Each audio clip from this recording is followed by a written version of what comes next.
ladies, gentlemen, gamers, and fellow movie and show enthusiasts. Welcome back to another movie, or shall I say, movies review, even though that doesn't make much sense. Today we're going to be reviewing not only Sonic the Movie 1, but also Sonic the Movie 2. So I'm reviewing a lot of stuff today. I just reviewed a couple of stuff, being Has Been Hotel as well as Transformers Rise of the Beasts. So go check out those if you are interested. But I'm going to be continuing the review day with the Sonic movies, and I decided to do both of them in one because pretty much I'm gonna condense my thoughts, and I think that both movies were decently enough similar to where I have the same things to say about them. So, little history about the Sonic movies. I am a pretty big Sonic fan. I'm not going to say I'm the biggest in the world because I didn't know that Sonic's middle name was canonically Maurice. An actual Sonic lover told me that. So I'm not that big into the scene, but I definitely grew up with Sonic in my childhood. I really like Sonic. I love the games. I played them on the Game Boy, the PlayStation, I believe the Xbox. I played a lot of them. I don't even remember their names because I was so young playing Sonic. I believe I played Sonic 1, Sonic 2, maybe Sonic 3. Sonic, I have to get to Sonic Adventure 2 on my, on my Twitch stream, Twitch TV/Tecnics channel, and maybe one day I actually will get to it. I've played the Sonic DS games. I don't remember which ones. I've played Sonic Unleashed, the one where he turns into a werehog. I know a lot about the lore. Now, this is where my favorite character is Shadow. And I will talk about light spoilers, as always, in this film review, my opinions on the films. But my favorite character is Shadow, ironically enough, not Sonic. I like Sonic, I think he's cool, but Shadow is my main guy.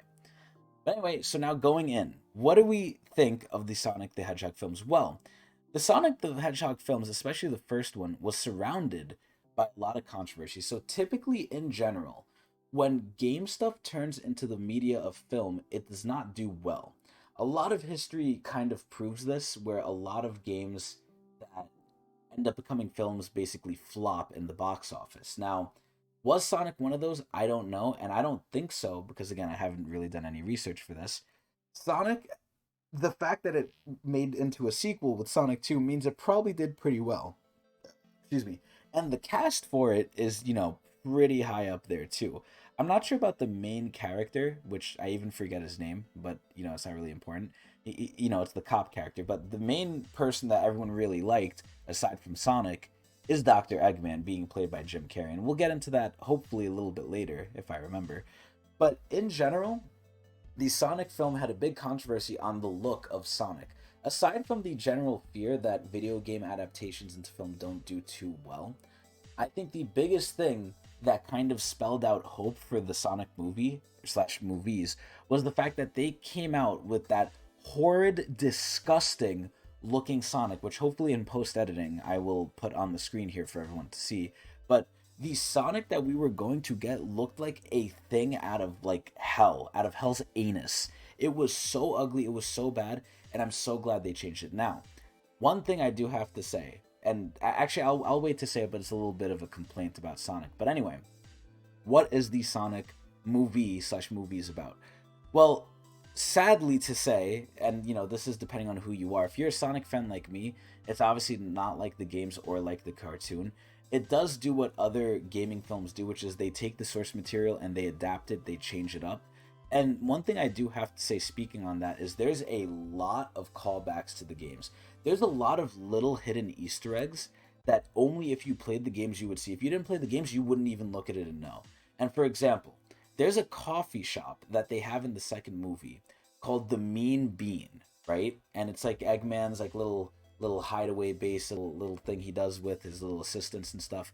And the fact that it was called the Mean Bean, a lot of people might not know this, but in one of the first Sonic games where it was like a Tetris game, it was called the Mean Bean Machine. And I was like, wait, how the fuck did they know that? They obviously did their research. The fact that they were willing to change Sonic's look and put in all these Easter eggs means they know the lore. Now, granted, how much do they know the lore? I don't know. But another call and nod to the games is where the show mostly where the movie mostly takes place, which is Green Hill Zone. right? It's not obviously called Zone, it's called Green Hills. I don't even know if it's a place in real life. I don't know if they made it up, but it's obviously a nod to Green Hill Zone, which is the first stage in the Sonic games, in the original ones. So the movie people definitely seem, at the very least, like they care more than other movie people. Now, again, the story is its own thing. It's not related to any other piece of Sonic media. It is its own thing. And that comes with some goods and some bads. Overall, what do I think of the story, taking into account the first and the second movie? The fact that it does have so many nods to the original series is something I really like. And it's not just like little Easter eggs, too. One of the underlying plots of the whole thing is just Sonic himself. Like he's one of the main drivers of the plot. Albeit there's also the Chaos Emeralds that get introduced. There's the rings there. There's the little animals again from the first games that people wouldn't notice and wouldn't know about unless you played the games. Like, there's a lot of these different things, but overall, the plot, taking it for what it is, isn't bad. It's sort of a melding of if Sonic really did come to real life. Like it's a little far removed from Sonic himself. It's, again, there's little nods and stuff there, but it's not bad. But if you're a hardcore Sonic fan, it's not great. Like it's whatever. It's pretty okay. It's whatever. And the way they bring in other characters, like eventually everyone knows in the second film, Knuckles the Echidna comes, Tails comes, and there's some characters teased for in the third film, which I won't say because it's a little bit of a spoiler, but there's some more characters coming from the verse. But the way they shoehorn them in, it's kind of like, okay, we have the baseline of Sonic's lore, and by Sonic I mean like the world of Sonic, right? We have their lore because Knuckles still has kind of the same lore, Tails has a little bit of the same lore, but once they get into the human world, once you see them in the film, that's kind of where it ends, and they kind of start a new chapter of their lore in this movie now. Everything that they had was there, but now going forward, it's going to be its own new thing. It's not really related to like the old Sonic stuff. But I think they do it pretty well. It's honestly not a terrible thing. It's not a great thing if you're a die-hard Sonic fan. If you want to see like a one-to-one film adaptation of it, you're not going to get that. But it's not necessarily a bad thing. Overall, I thought the story was alright. It's not terrible. I don't think it's amazing. There's a lot of times in the movie where I was a little bored. And obviously one of the biggest things that happens, and not just with Sonic, this happens with the Flash as well, and it's the whole problem of speed. When you introduce a character that's as fast as Sonic, where they have scenes where time is basically going so slow for him because he's so fast that things around him are stopping for like a minute or 2 minutes on end, and it seems like he's like going and doing everything, which he is. It's like, how can some stuff in the movie basically affect him? And I'll give you a prime example. And again, this is a light spoiler, but it's very in the beginning of the first movie. It's even in the trailer. There's a point where the main character, the cop, which I'll just call him Donut Lord because that's what Sonic calls him too. Donut Lord comes in, finds Sonic for the first time, and shoots him with a tranquilizer. When we see other scenes of Sonic in the film, literally for like 2 straight minutes in Sonic's time, moving around, giving people wedgies, punching people, getting a chili dog, going like 1,000 miles an hour and doing all these things in the span of less than a microsecond, how the fuck can a tranquilizer hit him? It doesn't make sense, especially when he's looking straight at it. Like there's some points in the film where they use speed like varyingly. They give him like different amounts of like power, where if they kept him at his strongest that they showed in the press and in the films, he would basically win every time. And obviously they can't do that. Obviously I know why they can't do that.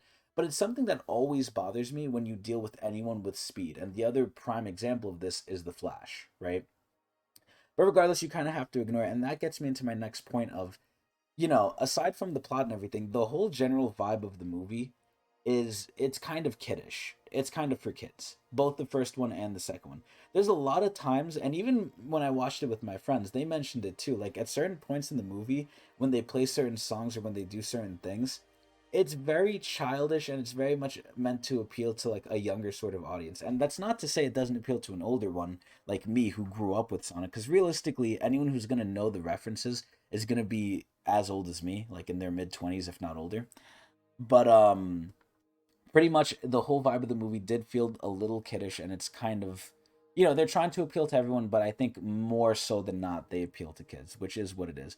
And that comes to the next complaint here on the chopping block, which is Sonic.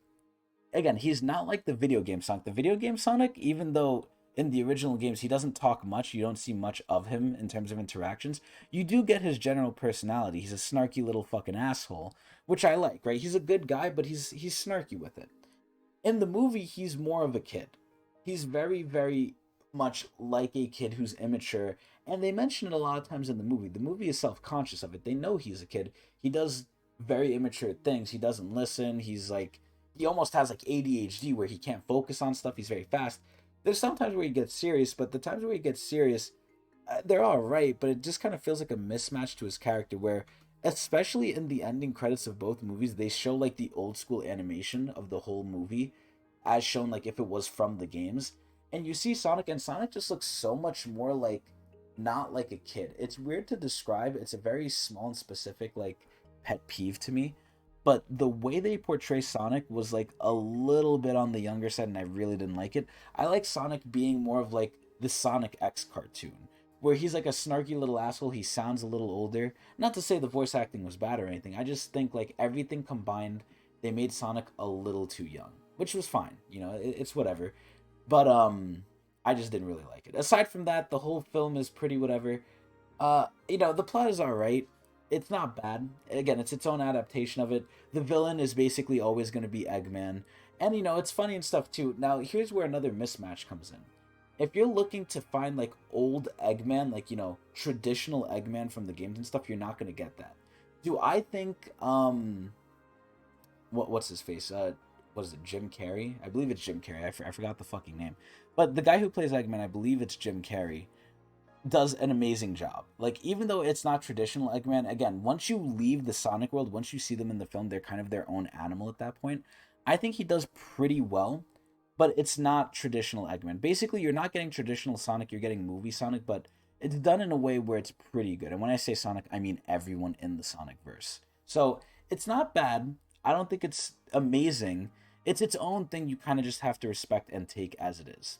So obviously, again, they have some stuff in the film that comes from the games that's really enjoyable. But overall, taking everything for how it was, taking all the negatives of Sonic being childlike, Eggman kind of being different, taking the whole film for its own thing, if I had to rate this, I would probably say that both films combined, I'll just shove it into one, probably a 7 out of 10 hedgehogs, I think. 7 out of 10. Now, granted, I'll probably review the third movie, maybe, if I watch it or if I care enough. But just thinking about the whole films as a whole, right? There's too many kiddie stuff. There's some good moments and stuff, but it's like, it's its own thing in real life. And I keep repeating the same thing, but that's honestly what it is. There's not many pure negatives I could pick out over encompassing things that just permeated the whole movie. Like underlying things like it being more kiddie like, it being its own thing, which is fine. But one thing I'll say is I think the second movie had more ups and downs than the first movie. The second movie, and especially the scenarios with the people, right? It's not as bad as Transformers, I think, but it still had enough scenes where it's like, okay, we're seeing the interactions with the people, especially in the second movie more than the first one, where it's like I don't really care about the interconflicts of the people with each other. I just care about the Sonic people and their conflicts. And people can be a part of that, and they are. But there's specific people that have like interconflicts in the movie that sometimes don't really relate to the Sonic characters, and it gets a little bit like, okay, why are we seeing this? I didn't come here for this. I don't personally care. And again, some of the second movie, again, it has its really high highs, but it has its lows as well. And the lows really have to do with when the people are interacting. And there's just really bad jokes in there where it's like, especially coming from the people, like you kind of expect it from Sonic and them, but some of the people and their interactions, especially like the main character, the Donut Lord, has like a girl he's with, and the girl's sister is just so annoying. And seeing the girl's sister and the girl, like Donut Lord's girl, seeing them together on screen was just like it was just painful. I was like, oh, when are we gonna get past this shit? Like, this is annoying. I don't like this. That part especially felt like it was for kids, where it was like just there to make them laugh and to be stupid and funny. And there was some parts about that with the first one too, but not as bad as the second one. But overall, I would rate this definitely 7 out of 10 hedgehogs. It's all right. It's great. If you like Sonic, it's not a bad watch, but you're really not missing out on anything if you miss it. I think it's whatever. I think it's okay, which sounds kind of weird because I'm giving it a 7 out of 10, but I'm giving it a 7 out of 10 just because it really is Sonic. And, you know, you're going in there seeing Sonic do his shit with real life. It's not bad. But either way, I hope everyone enjoyed. If you want me to review anything else, please let me know. And please watch me on Twitch TV/Tecnics channel.